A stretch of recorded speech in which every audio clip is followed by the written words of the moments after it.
Hello everyone, आप सभी का हमारे एचके अकेडमी चैनल में बहुत बहुत स्वागत है। और आज हम बात करेंगे वेरिफिकेशन कम ज्वाइनिंग रिपोर्ट। यानी आप लोग जब पीएचडी के अंदर आ जाते हैं और आपका एनएफएसडीसी के अंदर या फिर एनएफएससी के अंदर आपका सिलेक्शन हो रखा है, तो आप लोग किस तरीके से अपनी ज्वाइनिंग रिपोर्ट को भरेंगे या फिर आपकी एनएफएससी फेलोशिप को स्टार्ट करने के लिए फॉर्म कैसे भरेंगे।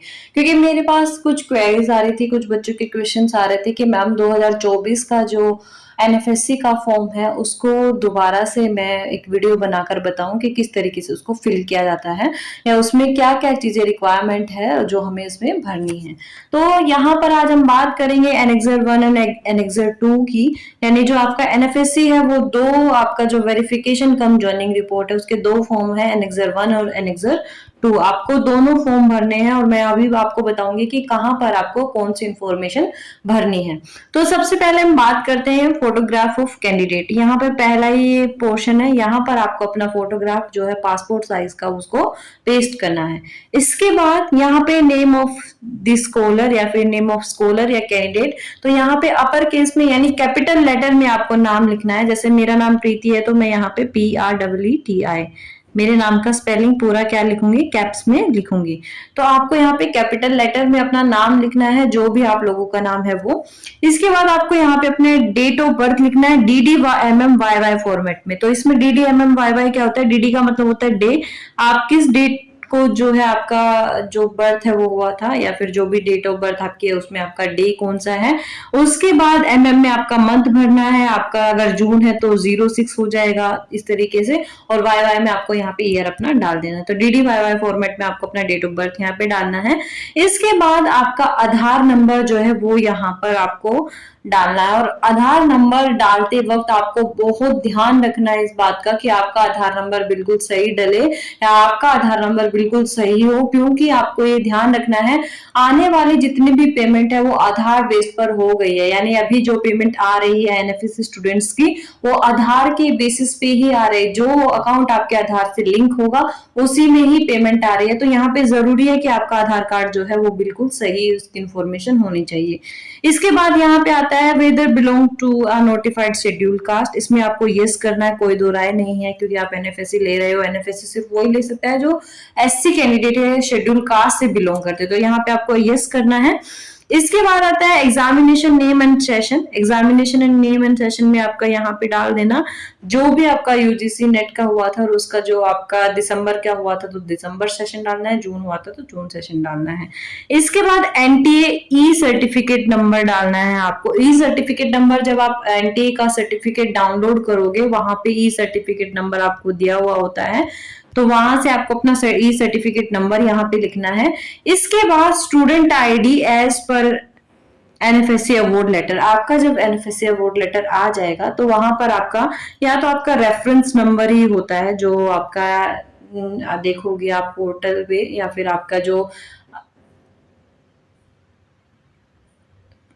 एनटीए की जो ई सर्टिफिकेट आएगी उस पर आपका जो रेफरेंस नंबर होता है वही आपका जो अवार्ड लेटर है उसका स्टूडेंट आईडी होती है। जैसे अगर मेरा जो रेफरेंस नंबर था वही मेरी स्टूडेंट आईडी थी, लेकिन आपको ये ध्यान रखना है कि आपके अवार्ड लेटर में आपको स्टूडेंट आईडी या फिर आपका अवार्ड लेटर या रेफरेंस नंबर लिखा हुआ कहीं पे मिलेगा तो वो आपको यहाँ पे फिल करना है।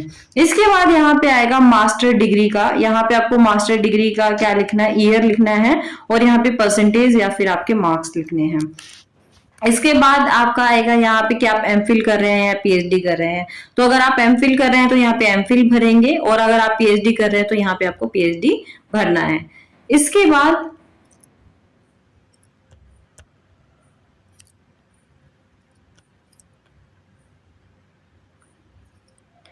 Date of admission and date of joining. अब यहाँ पे ये कंफ्यूज नहीं होना है आप लोगों को, क्योंकि आपका date of admission and date of joining कौन सा होता है, जिस दिन आप पे फी पेमेंट करते हैं वही पे फी पेमेंट वाली डेट ही आपकी डेट ऑफ ज्वाइनिंग होती है और वही आपका डेट ऑफ एडमिशन होता है।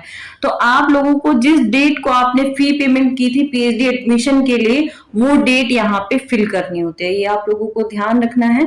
इसके बाद यहाँ पे क्या है, if already registered mention the date of registration, जिस डेट को आपने फी पेमेंट की है, यानी पुराने ही कैंडिडेट हो, आप पीएचडी कर रहे हो लेकिन आपका एनएफएससी बाद में हुआ है, तो आप लोगों को यहाँ पर अपना क्या है भरना है, रजिस्ट्रेशन डेट भरना है, जो कि क्या होता है फी पेमेंट वाली डेट ही होती है। इसके बाद यहाँ पे आता है whether pursuing research through full time और रेगुलर मोड, ये बिल्कुल यहाँ पे यस करना है, आपको नो नहीं करना है, क्योंकि जो पेमेंट आपको रेगुलर मोड के लिए ही मिलता है, तो यहाँ पे आपको यस करना है। इसके बाद है whether engaged in any type of employment, part time, ad hoc, full time, इसको नो करना है, क्योंकि फेलोशिप उनको नहीं मिलता है जो पार्ट टाइम जॉब करते हैं, एडोक में है या फिर फुल टाइम वो किसी जॉब में है। तो सर्विस वालों के लिए क्या है, ये फेलोशिप नहीं है, तो यहाँ पे आपको नो करना है। इसके बाद name of university where admitted for research, आप रिसर्च के लिए किस यूनिवर्सिटी में है उसको आपको भरना है। जैसे मैं बनारस हिंदू यूनिवर्सिटी से हूँ, तो मैं यहाँ पे बनारस हिंदू यूनिवर्सिटी डालूंगी। फिर इसमें name of institution where pursuing research, यहाँ पे भी आप डिपार्टमेंट ऑफ अपना लिख के और फिर बनारस हिंदू यूनिवर्सिटी, जैसे मैं डिपार्टमेंट ऑफ ज्योग्राफी और बनारस हिंदू यूनिवर्सिटी ऐसे डाल दूंगी। तो इस तरीके से आपको यहाँ पे पूरा लिख देना है। इसके बाद name of subject in which pursuing research, आप किस सब्जेक्ट से कर रहे हैं, अगर ज्योग्राफी से कर रहे हैं तो ज्योग्राफी लिखो, पॉलिटिकल साइंस से करे तो पॉलिटिकल साइंस लिखो, हिस्ट्री से करे तो हिस्ट्री लिखो, आर्कियोलॉजी से करे तो आर्कियोलॉजी लिखो, सोशियोलॉजी से करे तो सोशियोलॉजी लिखे। तो यहाँ पे आपको डिपार्टमेंट का नेम सही डालना है, ये आपको ध्यान रखना है। फिर यहाँ पे सुपरवाइजर की डिटेल आएगी। अब सुपरवाइजर की डिटेल में आप क्या लिखेंगे, सबसे पहले उनका डेजिग्नेशन, डॉक्टर है, प्रोफेसर है, क्या है। डेजिग्नेशन के बाद यहाँ पे कैपिटल लेटर में उनका पूरी इंफॉर्मेशन आपको डालनी है। इसके बाद यहाँ पर क्या है, इन्होंने क्या कहा है कि वो टेम्परेरी नहीं होना चाहिए, रेगुलर, जो यानी आपका पीएचडी कौन करा सकता है, जो रेगुलर टीचर है वही करा सकते हैं। तो उनकी यहाँ पे पूरी डिटेल आपको डालनी है, नाम सुपरवाइजर का, उनका डेजिग्नेशन, उनका फिर उसके साथ आप सारी डिटेल यहाँ पे भरेंगे उनकी।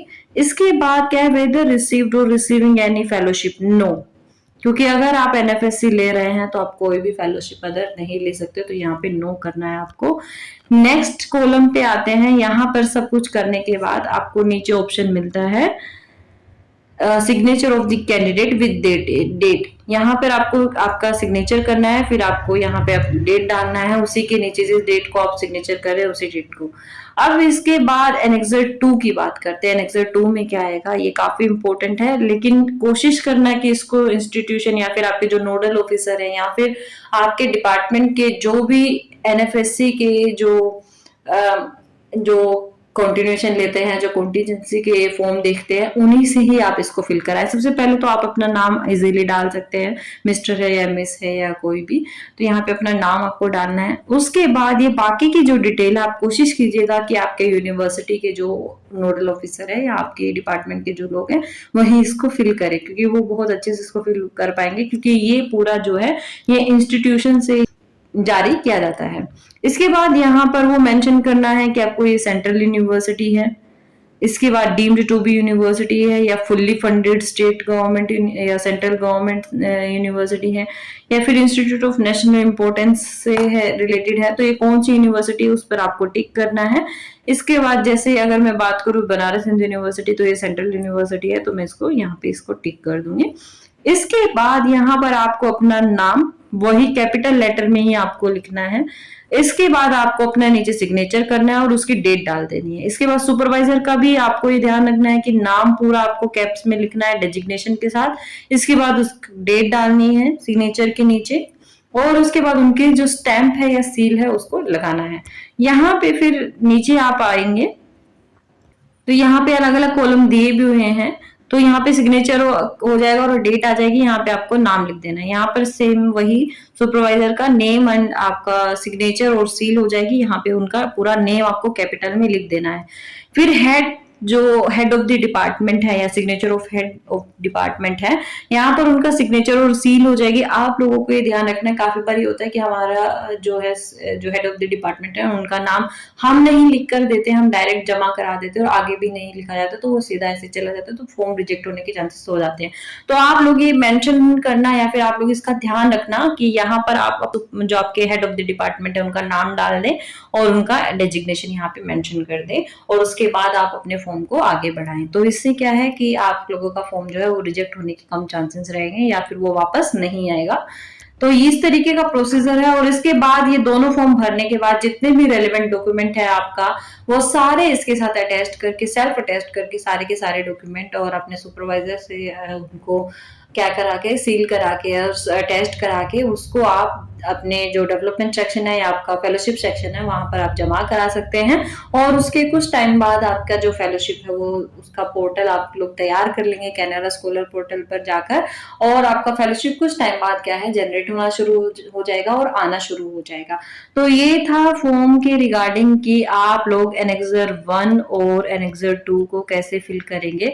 आई होप सभी को समझ आया होगा। और ये नया फॉर्म है 2024 का, बिल्कुल करंट का फॉर्म है। अभी जो नया अभी जो आपकी लिस्ट आई थी एनएफएससी उसी का ही फॉर्म है, तो आप लोगों को शायद कोई प्रॉब्लम भी नहीं होगी इसके रिगार्डिंग।